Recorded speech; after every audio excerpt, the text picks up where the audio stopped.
with Memorial Drive from Tulsa, Oklahoma. How's it going, guys? Good, Going man. awesome. Really appreciate you guys coming on. Let's dive right into it. So when and how do you guys form? Well, I was writing some music and I know a bunch of musical friends and they recommended my buddy Martin here. I wasn't really well familiar with him, but he comes from good people, like when recommended from good people. So I was like, this has got to be an awesome dude. And we started jamming some songs that we got together, and he is so awesome at creating lyrics on the spot. It's kind of insane. I think he's got a superpower he's not telling us about. Yeah, I mean, Oscar's kind of like right there. Basically, we were introduced through mutual friends, and we were kind of jamming together. He came over to my place. We jammed a little bit together, and we kind of had like the bare bones for some songs. And then we were like, hey, let's see if we can get some other people into this. And again, that was kind of Oscar who took into finding more people as well. And That's so awesome. I say we formed 2022, did our first show January 2023. hmm Which hopefully was at Chimera, and then the two people that we found at that point in time too were based off of either Oscar's previous experience or him being plugged into again a bunch of people who were in the music scene as well. That's where we got our first the other two people initially. Right on. So you guys just released a Tajin at Dutch Bros. How's the response been to it? I think it's been pretty good. We have at like 3K streams on it this last month. So that was pretty decent for us, not really doing a lot of promotion on it. Um, we did spike in Spotify listens there with our previous single. So we were like, hey, we got some momentum.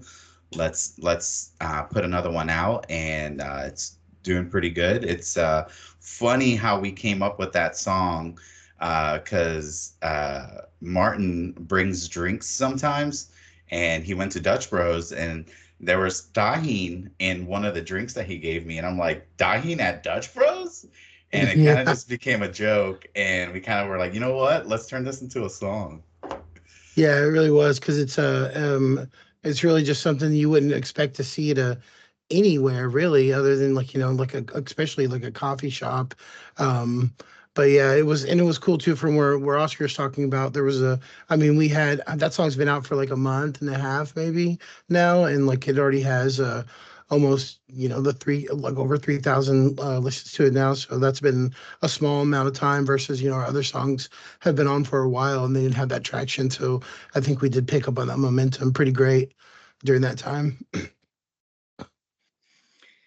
So who do you guys record it with, and how was the process? His name is Adam Woods, or Oakwood Studios, out of Jinx, Oklahoma, and he's freaking awesome. That's why we would go to him, because he provides us super great quality, and when we're when we're recording with him, he makes sure that everything's perfect. So like if we have to redo takes, even if I thought it sounded good, he's like, let's get a little bit better. Let's do another take, or let's slice this piece up and put that in there a little bit cleaner. But yeah, Adam is amazing. Shout out to Adam, Oakwood Studios and Jinx. Yeah, I'd say the process is really smooth too that he has set up. I mean, it's really immersed too. So whether you're the one who's doing the recording part, like whether it's your time to record what you have to do, or you're still just in the studio, everybody is able to put input in. Then there's this setup too where you may have to. I've done recordings and stuff with other people where there's a pause. You're like, hey, can I have a little bit more here or more there, and they're in control of that. He gives you control of all of your volume settings, so you have that at reach so that you can control that. And then while he is doing your recordings, he tweaks stuff like mid while it's happening, so you can see in real time kind of like a good idea of what it's going to look like towards the finish, which is really great. And then you had to touch to what Oscar's saying is, he'll speak up too. So I mean, obviously he has a lot of experience, and he's got a good ear for himself. So he'll tell us if there's a better idea, or even as a singer, areas where like I really won't think that I won't hit some ranges that I don't think to do, and he encourages that I think really make a difference in some of the stuff we have. Yeah, that's the best that he, pushes you guys and wants you to get to that next level. He just doesn't want you, to settle. Like to me, like those are like the best, people. Yeah, Yeah. 100%. He definitely pushes us, and we're always excited. We actually just recorded a new song with him this past Monday, and we're gonna be recording another one next month, and hopefully have an EP out before December. Right on. So you guys are from Tulsa, Oklahoma. How's the emo pop punk scene there? Do you guys have a favorite local band, a favorite venue? Yeah, we have a pretty big pop punk and emo scene here. I'm really good buddies with a band called Cliff Diver here in town. They're one of my favorites here. But also out of Oklahoma City, they're more DIY, but it's King Pink, and they're pretty good. And then my third one, I have to say, When the Clock Strikes. They're a good buddy of ours too. Really good pop punk music. Venue wise, that's a tough one because it kind of depends on like what you want out of the venue. Um, I'd say the Vanguard probably is our like mid-size venue that a lot of the bands go through. But there's smaller ones like Mass Movements. That's also a really great spot to stop by. Yeah, I agree with Oscar. I mean, shout out to Cliffy and When the Clock Strikes and stuff like that, and those bands. And then King Pink is obviously I think is pretty inspirational to us, especially when we first started. They showed us a lot of love at some of our shows initially. And then there's a band called I think it's called TBF or TFB. Through being TBF. cool, TBF. Yeah, they're a smaller band from Tahlequah, but they come and play around a lot too as well. They're really sick for just being two members. I think this is one of the bands that stick out to a lot of music going on in Tulsa, regardless of what you're into. I mean, even like Goodrich and things like that, like and that are playing in the smaller like bar scenes like Whittier, Sound Pony, and things like that, where you can still hear like incredible quality music for like nothing in comparison to some of these huge shows that you'd have to pay a lot for. That's sick. Yeah, no, you guys are definitely very fortunate because some towns and some cities like aren't like that. So you guys are definitely very fortunate. Yeah, Tulsa's been really awesome to us. The name Memorial Drive is derived from Tulsa because it is one of the main streets in Tulsa. Oh, that's dope. So who would you say your biggest influences are? Martin, what would you say yours are? I would say for me, I've always been like I would say like my big threes probably uh Will Puh from Cartel, and then like Steve Bemis from Say Anything, and probably Kenny from the Starting Line are just some of the ones that really stick out to me, at least in just in like vocal style. For some, and there's a lot of Kenny influences in some of the stuff that we do now. And then just like peak, there's some vocal peaks and stuff that stick out to me from Will Puff from Cartel. Just a bunch of things, and just like, lyrically, like in the storytelling format of Say Anything, is something that kind of like sticks out to me a bunch. Like, especially if you listen to Tahin, it's heavily influenced, I think, by like kind of like Max Bemis's like kind of speaky yelly style that he'll do sometimes, which is I mean, I don't know who doesn't love Cartel, really, if you can listen to them for the first time. Yeah, for me, at least the writing aspect of it, Cartel is up there. Tiny Moving Parts, I think, is a really bigger influence just on the guitar. I play in FAC GCE, so they also play in open tunings. And then yeah, I gotta throw. It's tough to say, but I'm very classically influenced, so uh, like some of my little guitar pickings and things like that kind of come from Beethoven and Bach, uh, which is weird to say that my pop punk influence comes from classical. Hey, I mean, you like what you like. I mean, I Right. tell people that all the time. Yeah, I So think. here's, oh, I'm sorry. Go ahead. Well, yeah, I was saying like it's kind of like I feel like we've really been coming in back into like our own sound, especially these last songs that we had. And it really feels like some people have come to me and said like, this reminds me of music I used to listen to like, when I was younger or from that scene and that time. And that's something that's really refreshing to hear just because I think that is kind of like the sound that we're going for is, music that we like.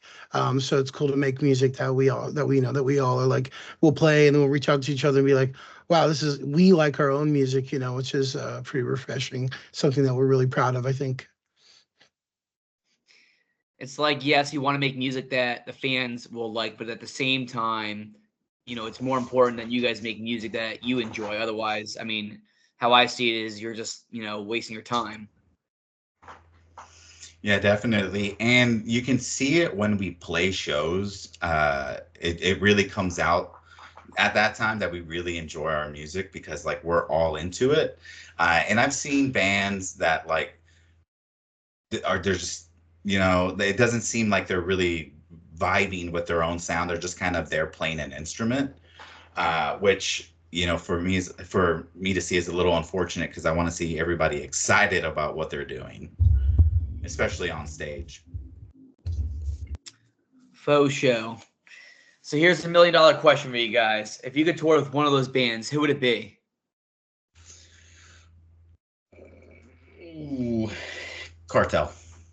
Yeah, 100%. That's an easy answer. I feel like. I mean, starting line is still touring. I think they just recently started touring again. That would be amazing. But like, and even like Max Bemis would be insane to see. But like, I've listened to that Chroma album. Like, I know it front and back, and that would be insane. I've seen Cartel live a few times, and they're one of the like another thing that sticks out for me is like as a vocalist to see a band and it be different from what the recording is, like or you see a lot of stuff on YouTube, things like that where it's very doctored or you're listening to the studio version of something. I've seen Cartel at least like 5 times, and that sounds exactly like he does like in real life on the CD, and that's something I strive for too. I don't want somebody to come and be like, well, it's good recording, but at least they put on a good show, something like that. But yeah, definitely Cartel for me too. Well, that'd be crazy. I was really impressed with how good they were live. Like I figured they were going to be good, but they still like blew me away. I'm just like, Will sounds incredible. It's like the dude Hmm. hasn't aged. Like his voice is exactly the same. Like all those dudes, they look great and they all sounded great and they rocked out. And I'm like, if these guys can like do this, in their late 30s and early 40s, then it's like, what's our excuse? Right. Yeah, I went What's our to excuse? I went to like a South by So What once that they played at, and while they were playing, I can't remember the band, but like there was two singers and the singer from Hell Go By were like standing off to the side, like watching Cartel, and I was like, that would be me. That's exactly what I would do. Like, And just like take mental notes on like how it's done mhm, properly.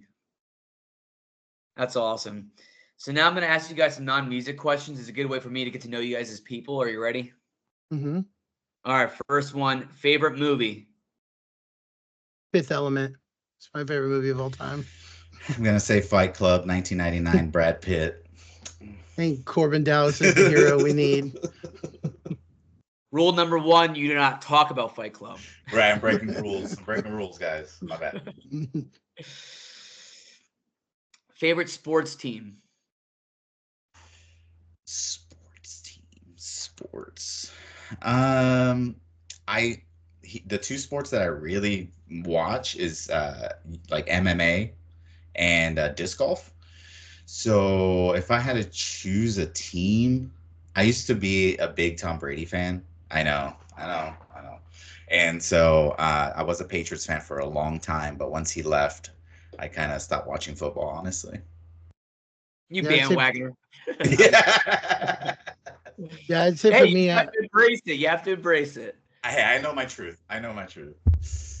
yeah, I'd say for me, I like only probably engage in sports like during the World Cup, and then for me, it's just like Mexico, and I'm kind of like a Swedish fan during that time, but that's pretty easy, so I don't really stress out too much about sports until World Cup season. I feel you on that one. So if you guys go back in time and talk to one world leader or person of influence, who would it be? Alexander the Great. Did you ask him where he's buried?